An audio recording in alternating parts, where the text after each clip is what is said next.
دوستوں صرف 15 مہینے پہلے پلٹنے والی افغانی سرکار اب ایک بار پھر سرخیوں کی زینت بنی ہوئی ہے۔ اس کی وجہ یہ ہے کہ اب افغانستان چاہتا ہے کہ بھارت ایک بار پھر اپنے تمام 20 پروجیکٹ شروع کر دے جو کہ تختہ پلٹنے سے پہلے شروع کیے گئے تھے۔ اب دیکھنے والی بات یہ ہے کہ اس پہ بھارت کا کیا نظریہ ہے، کیا بھارت پھر سے سارے پروجیکٹس کو سٹارٹ کرے گا؟ دوستوں یہاں ایک بات مد نظر رکھنی ہوگی کہ اب بھارت نے افغانستان حکومت کو قبول نہیں کیا۔ ابھی تک بھارت افغانستان میں بننے والی طالبان سرکار کے حامی نہیں ہے۔ افغانستان کا بھارت سے یہ پروجیکٹ شروع کروانے کے پیچھے کیا مقصد ہے؟ کیا بھارت سرکار اس پر راضی بھی ہوگی یا نہیں؟ یہ سب جانیں گے آج کی اس ویڈیو میں۔ آگے بڑھنے سے پہلے چینل کو ضرور سبسکرائب کیجیے گا اور ویڈیو کو ضرور لائک کیجیے گا۔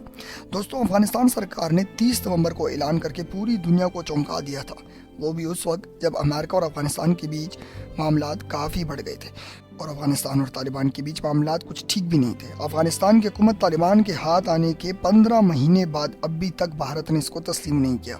آپ کو یہ بھی بتاتے چلیں کہ جیسے ہی طالبان آ گئے تھے، بھارت نے کابل سے اپنے تمام لوگوں کو بلا لیا تھا۔ ایسے میں افغانستان چاہتا تھا کہ بھارت دوبارہ سے انفراسٹرکچر پر کام شروع کرے اور جو پروجیکٹس ادھورے چھوڑے گئے ہیں ان کی تکمیل کی طرف بھی دھیان دے۔ بھارت کے افغانستان کے پروجیکٹس میں کیا ہے خاص، یہ آپ کو بتاتے چلیں کہ افغانستان میں طالبان آنے سے پہلے بھارت نے کم از کم $3 بلین کی انویسٹمنٹ سے کچھ پروجیکٹ شروع کیے تھے۔ آپ کو یہ بھی بتاتے چلیں کہ بھارت اس سے پہلے بھی افغانستان میں ڈیولپمنٹ کے کہیں کام کر چکا ہے، جس میں ہرات میں شروع ہونے والے بجلی کا منصوبہ ہے جس سے 42 میگا واٹ بجلی پیدا ہو رہی ہے۔ اس کے علاوہ دلرام پروجیکٹ جو کچھ کلومیٹر کی سڑک پر بھارت نے $290 ملین لگائے۔ آپ کو یہ بتا دیں کہ یہ جگہ بھارت کے قریب بارڈر پر واقع ہے۔ آپ کو یہ بھی بتاتے چلیں کہ بھارت نے کابل میں $90 ملین لگا کر ایک یونیورسٹی بھی بنائی ہے، اور سب سے حیران کن بات تو یہ ہے کہ اس میں ایک بلاک کا نام اٹل واجپئی جو سابقہ بھارت کے پرائم منسٹر تھے ان کے نام پر رکھا گیا ہے۔ اس کے علاوہ اشرف غنی کے ساتھ مل کر کابل میں ایک ہاسپٹل بھی بنایا گیا ہے اور اس کا افتتاح بھی 2016 میں ہوا تھا۔ یعنی یہ بات آپ کو جاننی ہوگی کہ یہ سارے ڈیولپمنٹ کے کام جو تھے وہ طالبان کی حکومت سے پہلے حامد کرزئی اور اشرف غنی کے دور حکومت میں کیے جا رہے تھے۔ یہاں بات آپ کو جاننی یہ بھی ہوگی کہ بھارت شروع سے ہی افغانستان کا ہاتھ پکڑ کر چل رہا ہے اور چاہتا ہے کہ افغانستان اپنے پیروں پر کھڑا ہو کر اسٹیبل ملک بن جائے۔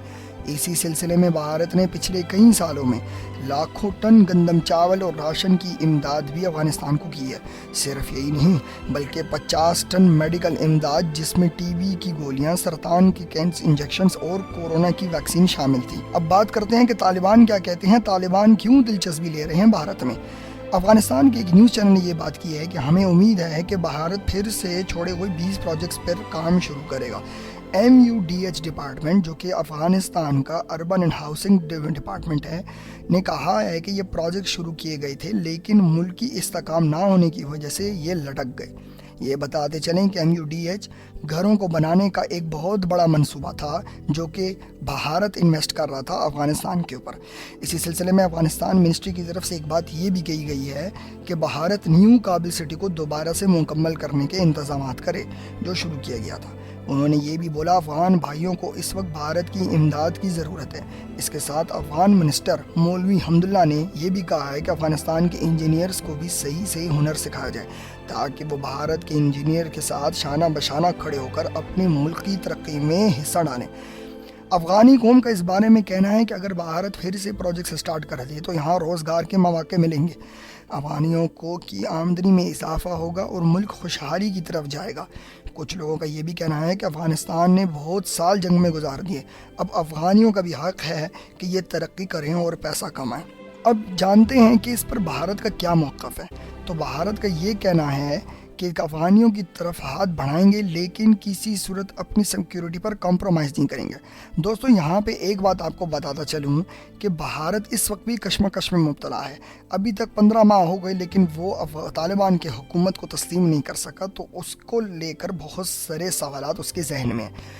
رحمت اللہ نویل جو افغانستان کے پرانے چیف سیکیورٹی افسر تھے، انہوں نے کہا ہے کہ افغانستان کو بھلے بھارت سے مدد لینی چاہیے لیکن دونوں ملک کو اپنی سیکیورٹی کو لے کر کسی قسم کا سمجھوتا نہیں کرنا چاہیے، کیونکہ اب بھی افغانستان میں خطرناک قسم کے دہشت گرد موجود ہیں جو کسی کے لیے بھی خطرناک ثابت ہو سکتے ہیں۔ ان میں مشہور زمانہ لشکر طیبہ اور جیش محمد کے لوگ بھی شامل ہیں جو جموں کشمیر کے وائلنس میں شامل تھے۔